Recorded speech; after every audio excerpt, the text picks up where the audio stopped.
Hi lovely people, welcome to Vicky's Signature.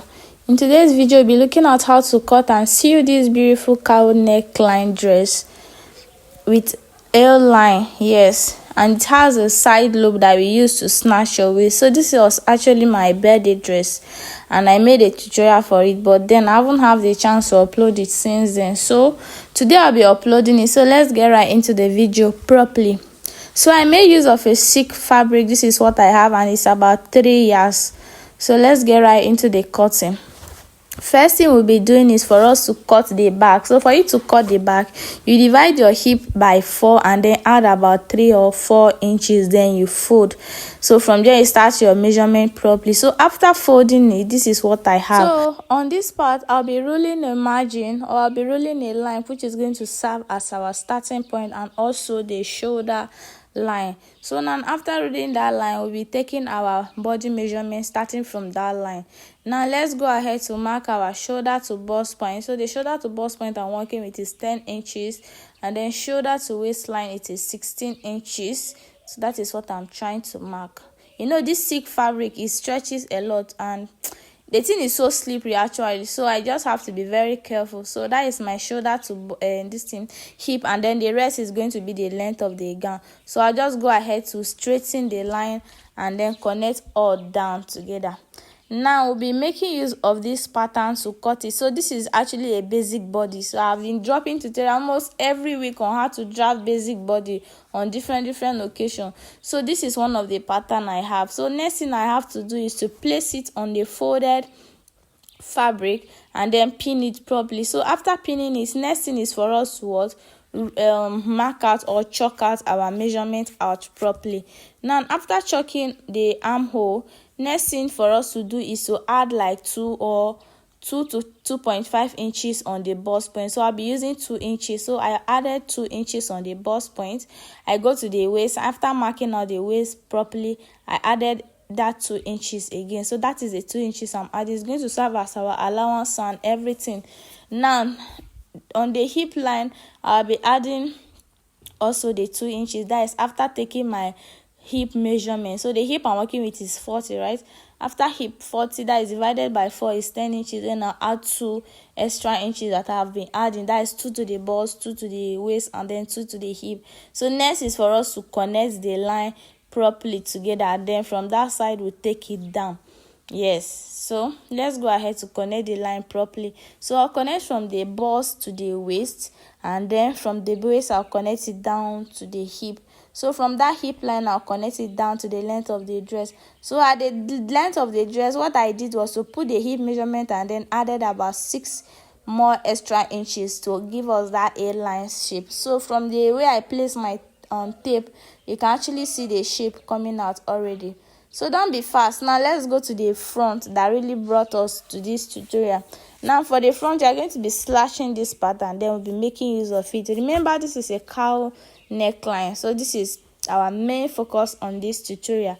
So after slashing it, we'll be going down to place it on our folded fabric and then continue from there. So the folding is just going to be based on the way we folded the back. So after folding the front like so, now we are going to be placing the pattern. So now after placing the pattern, one thing you have to note is that the difference between the slashed, that is the difference from the slash part that you open the pattern, is going to be 7 inches. So when you make it too wide, like from 8 and above, your breast begin to show. So I made use of 7 inches. You can even use 6.5, but me, I made use of 7 inches, which is average. So after doing that, after placing it, I make sure that the distance and then the difference between the slash is going to be what, 7 inches. Please take note. Then from there, I'll take all the necessary measurement, just exactly what we did for the back. I'll take the hip, the waist, and then added my 2 extra inches that I have been adding since. I believe you understand what I'm trying to say. So after that, then we'll just go ahead to rule the line very well. So I'm just taking my time to explain this very well so that it won't look as if I jumped steps. So now after marking the waist measurement, next thing for us to do is to measure what we have on the waist there, and then you go to the hip and measure what you have on your hip and add these 2 extra inches. And then on the waist, our waist measurement is almost showing there. You just add your 2 inches. Then after adding the 2 inches, next thing you have to do is to chalk it and then mark it all the way round. So after doing that, next thing for us to do is to go ahead and cut it just as we did for the back. So there's no much difference here. So you follow the direction of my hand, then you cut it just as seen. Now this is what we call an A line starting from the waist. So after cutting the next thing is for us to cut the lining or the facing for the front. So what I did, I brought new fabric, my new piece, folded it just like so. I make sure I fold it very well. I told you this fabric is very slippery, so you have to exercise patience. Now after folding it, what I did was to measure 14 inches. So the length of the facing or the length of the lining is going to be 14 inches. So that is what I am marking. You may not see it very well, but listen to my voice, you understand what I'm trying to say. Now after marking the 14 inches, I'll go ahead to place the front properly. Just be very careful, like extremely careful. If not, the whole measurement will be ruined down. So I'll go ahead to place it very well and then pin it. So after pinning it, next thing is for me to follow the direction of the front that I already cut before without wasting time. Then I'll cut it out. So I'm just trying to place it and pin it very well so that the whole thing can stay in place. Now after pinning it, next thing for us to do is just to go ahead and start cutting it. So guys, after cutting it, I'll also go ahead to cut facing for the back, but that one is just going to be very tiny. And then after cutting, this is what we have. So let's go ahead to cut out the sleeve. So the sleeve is just like a funnel sleeve, right? So this is the fabric that is left from the 3 hours now. So I'm just trying to like folding it. So after folding it into 4, this is what we have.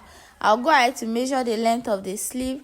So after measuring the length of the sleeve, put the necessary measurement just like you do your basic sleeve. But the only thing you have to note here is that you're not going to be shaping the sleeve coming down just like a pencil sleeve, but you'll be doing it in a funnel way so that it has that shape. So look very well at the upper part there. I've gone ahead to do my bicep line and then curve my sleeve just like as you can see me doing like that. Then from that side, on the down part, I'll just rule a line straight so that I know where and where to follow. So instead of coming like this, look at me, I'll go like this to give it that fitting, to give it that style we are looking for. Now look at the way I'm placing my tape, right? Can you see? So that is how we'll be cutting, so that after cutting it like that and sewing, the shape of the bell sleeve which will come out. Is it bell sleeve? Bell or funnel sleeve, it will come out very well. Now let's go ahead to cut it very well, and that is all. So let's start with the sewing part.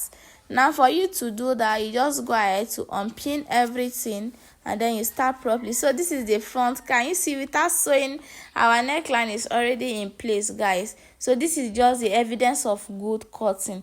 Now be placing our facing to it, just right side facing right side. Sorry, it's not iron now. I'll go ahead to the sewing machine and sew the topmost here, then I'll top stitch. After sewing it, this is what we have. Then on the down part, I'll fold it in. Can you see? I'll fold it in just like so. Then I'll go to the sewing machine to sew it down. So once I'm done sewing, I'll bring it. So after sewing it, this is what we have. Can you see? So we are almost done with the front, with the chest of the front. So we just go ahead to iron it properly. Now for the back, let's go ahead to turn the neckline for the back. So I told you I cut a little piece, that's a little facing for the back. So this is what I cut. We just use it to turn the neckline and then top stitch. So after doing that, this is all what we have. So we can now iron them properly. So I'll be using my hemming gun on the neckline of the back so that it can stay in place very well. And then for the front, I'll just go ahead to iron it properly, then I'll bring them. So guys, can you spot the difference? Like the whole thing is looking different now. Can you see? So after ironing it, this is what we have. So next thing now, we'll be joining the shoulders together.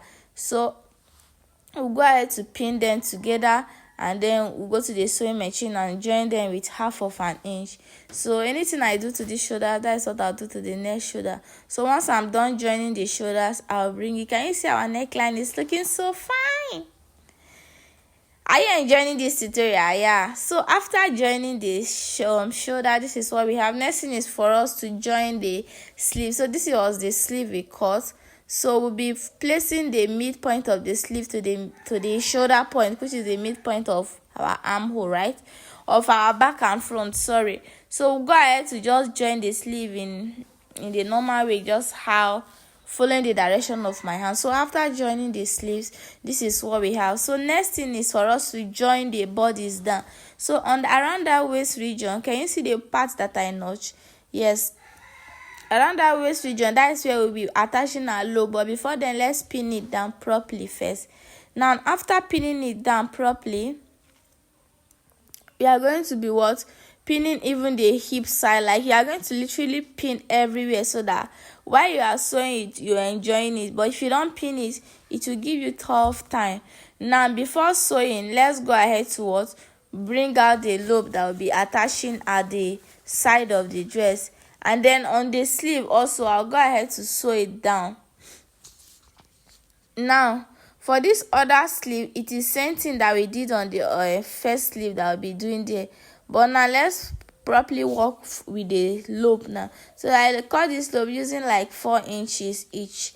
So you can use any inches you want, any length you want. So I'll just go ahead to squeeze it to give it a little fitting.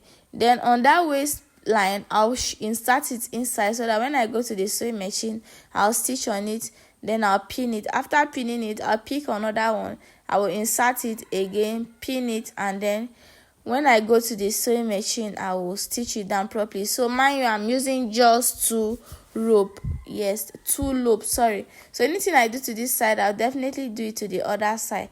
So after that, I'll go ahead to fold the sleeve. Then the down part, I'll also go ahead to fold the down. I think that is almost all for this tutorial, guys. This was what I got after doing all that. But then spot the difference.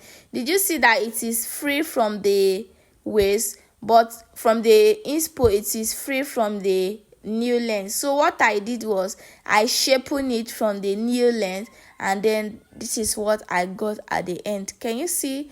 So that is all, and that is how to cut your cowl neckline. So bye, and see you in my next tutorial. Did you enjoy the tutorial? Let me know in the comment section. Bye.